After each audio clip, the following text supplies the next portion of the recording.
Right now at 4:30, race, ethnicity, and the climate crisis. As the Atlantic Ocean devours more shoreline because of climate change, experts predict 300,000 people could move inland, seeking refuge in the Philly area. The migration has some communities of color concerned. They're already feeling the encroachment of gentrification. NBC10's and Telemundo 62's Brian Mendoza tells us what the influx of new residents could mean for those neighborhoods. Sites of new construction in Philadelphia are becoming a new norm, especially in areas of communities of color, leaving many concerned about their future. My biggest concern is that I will be taxed out too. And you would have to sell your home? And I will have to sell my home. Homeowner Lisa Segura has lived in the Norris Square area for over 3 decades. Her community has seen gentrification over the recent years and their taxes increase. It started going up to $400 and now it's to $700. Segura's fears of gentrification may be compounded by climate change. Research shows Americans who reside along the coastal areas looking to avoid sea level rise will move inland to cities like Philadelphia.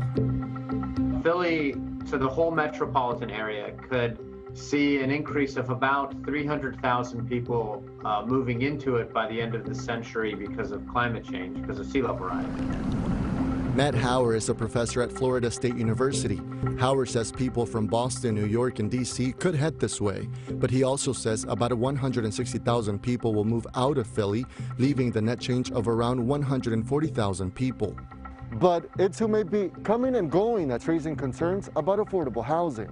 Those who are most likely to move are those with the means to be able to move. If that is the case, either populations are going to be completely displaced, or we need to have an active planning process to make sure that the city is developed in a way that is equitable. Michelle Carrera is the executive director of Norris Square Community Alliance.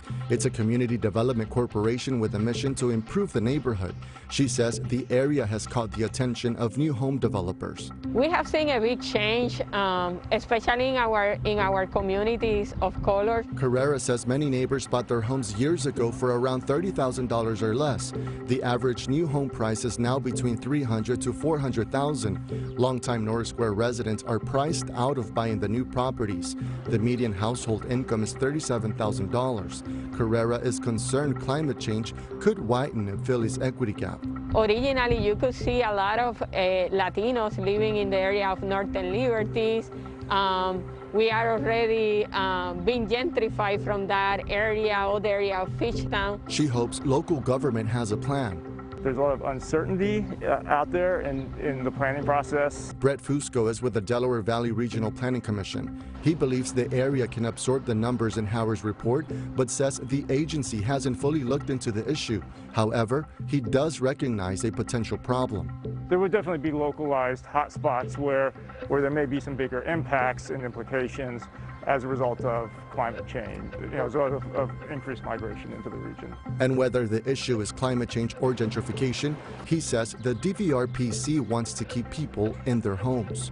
We want to do more to make sure that people are able to stay in the communities that they're from. I know too many people. Back in Norris Square, Lisa Segura still worries about saving her home and the neighborhood. We're going to be removed out of somewhere we work hard for. Brian Mendoza, NBC10 News. From pollution to flooding to our food supply, climate change, as you just saw, is impacting communities of color in unique ways. Tomorrow night at 7:30, NBC10 partners with Telemundo 62 and the Philadelphia Tribune for Race in Philly, Changing Climate. We look at how the climate crisis is increasing the inequity gap and what's being done to close it.